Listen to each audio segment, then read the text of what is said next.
We're in John 4. It's Friday. We're going to be in verses 31 and 32 and 33 and 34 today. Jesus, concluding this episode with this woman of the well, now is interacting with his disciples. His disciples had gone to get food, left him alone. He rested there. He talks to this woman. They come back. They see him talking to her. She leaves. And now the conversation picks up. Meanwhile, his disciples urged him, "Rabbi, eat something." But he said to them, "I have food to eat that you know nothing about." Then his disciples said to each other, "Could someone have brought him food?" "My food," said Jesus, "is to do the will of him who sent me and to finish his work." Okay, there's so much to talk about here. They're trying to care for Jesus' physical needs. Perhaps Jesus has been so focused on his ministry before that he's neglected his own needs, and they are his disciples and needing him to eat and be well, and so trying, "Come on, eat. But his response is pretty interesting. He says, "I have food to eat that you know nothing about."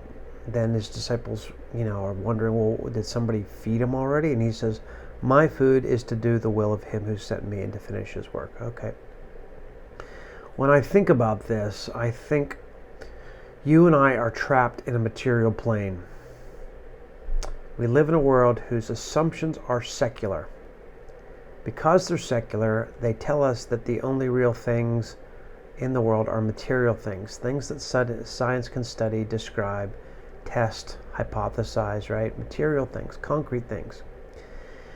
We have so accepted the terms of this material plane that now you and I find it very difficult to think in any other way but that material plane, i.e. we have a hard time imagining a spiritual plane that is as real as this material plane. Now this is a one-off. This is Western society's problem. It's not even a global problem, and it's a modern problem. For most of human history, people understood there was a spiritual realm. There was interaction between the spiritual and the physical, right? They had an awe, a fear, a curiosity, an exploration of this. But now, the terms of Western society are there's no material world, or immaterial world, there's no soul, there's no God, there's no angels, there's no nothing, there's no heaven, just what we see here. And Jesus alludes to here, no, you misunderstand if you think that the material world is all that we have. There is a spiritual world in which God can meet us, can even meet us physically. His presence is so powerful that it can sustain us even when we don't have material resources. That is an amazing thought.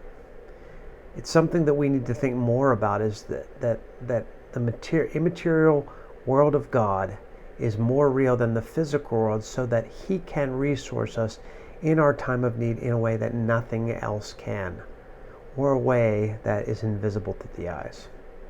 I hope that you find some of this resource and have some greater and growing appreciation of the way that God meets us through his spiritual existence. Grace and peace to you.